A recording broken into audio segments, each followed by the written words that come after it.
guys! So welcome to my YouTube channel. If you guys are new here, you could probably help me subscribe. If you guys don't know, I'm actually was from the service.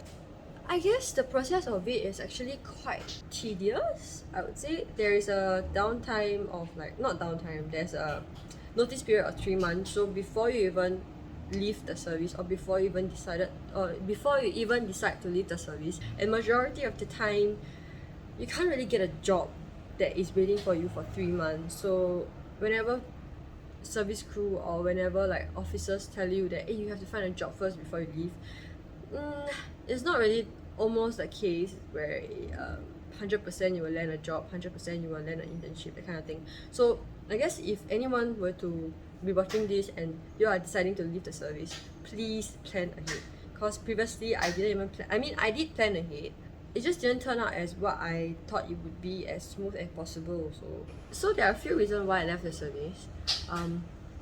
The very first reason is I don't see myself being in the service for long. Definitely, because one thing is it's not as sustainable, I would say, as it is.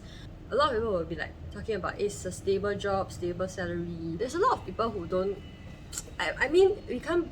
One thing is I cannot blame them for not being able to see what we are doing most of the time in service. And to be very honest, to be very, very frank, I don't really like the job that I'm doing inside. One thing is because there's a lot of dynamic to a lot of things, and I don't like the job basically. It's just really, I don't like the job I left. That's about it. The second reason why I left the service, right, is because I want to come out and do my own thing. That's one. In fact, if you guys don't know, in service you cannot own a business under your name, and when you sign on, you're not all the time free. And for a business owner, you need to be free most of the time to be able to deal with a lot of or handle a lot of different situations. You see, I want to pursue what I like, which is my handicraft business or my handicraft shop. And right before I even signed on, I already have this small side hustle kind of thing going on already. So my small business is mainly doing crochet, handicraft stuff, anything to do with handicraft. That's me. I'll do it. I feel like it's a blessing in disguise, especially when there is this default work from home situation again. To me, this is a very, very good time because I can focus on a lot of other things, and the time spent on things are so much more easier for me because I'm most of the time at home and I can, schedule things, and especially now I have a full-time job, which is I cannot disclose it yet because I don't want to jinx it.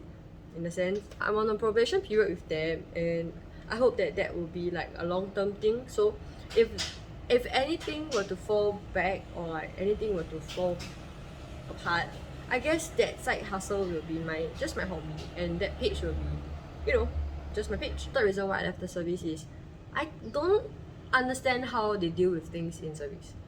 So I understand there's a lot of steps, there's a lot of procedures we need to follow, there's a lot of things we need to take precaution first before we even do other stuff.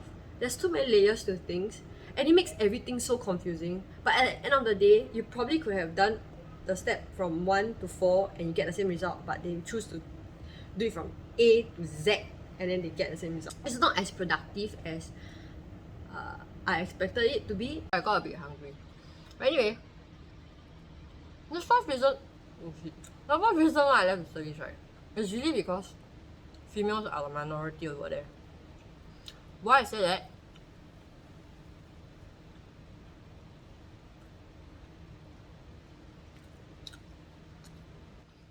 Whenever we do things over there, or whatever we do, females over there, whatever we do, right, we tend to be under the spotlight for the longest of time.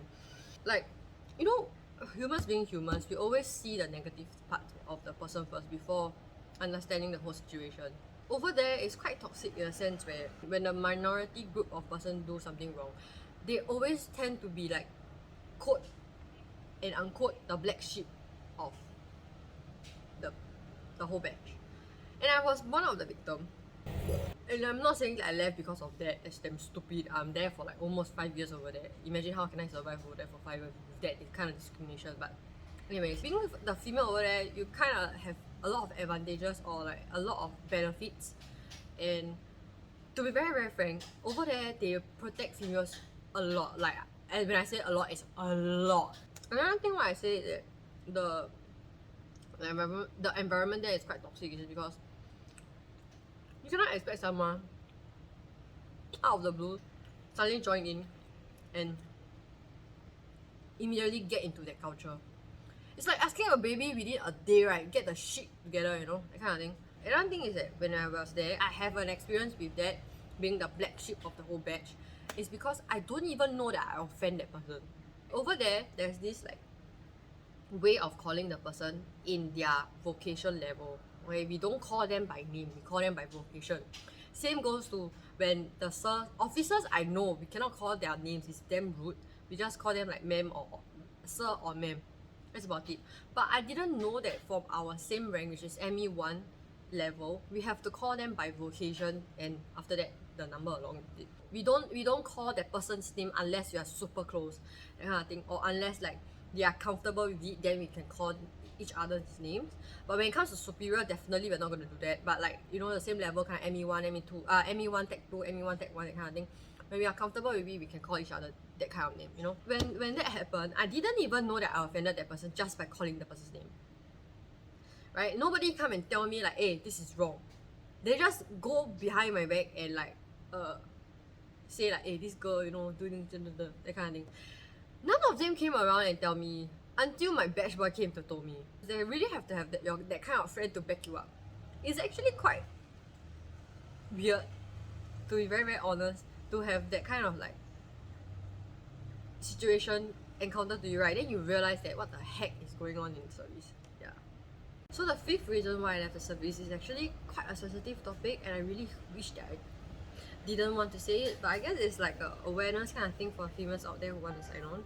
The final reason why I left the service, and a topic that I really wish not to touch on, is really just the harassment that we get in service also.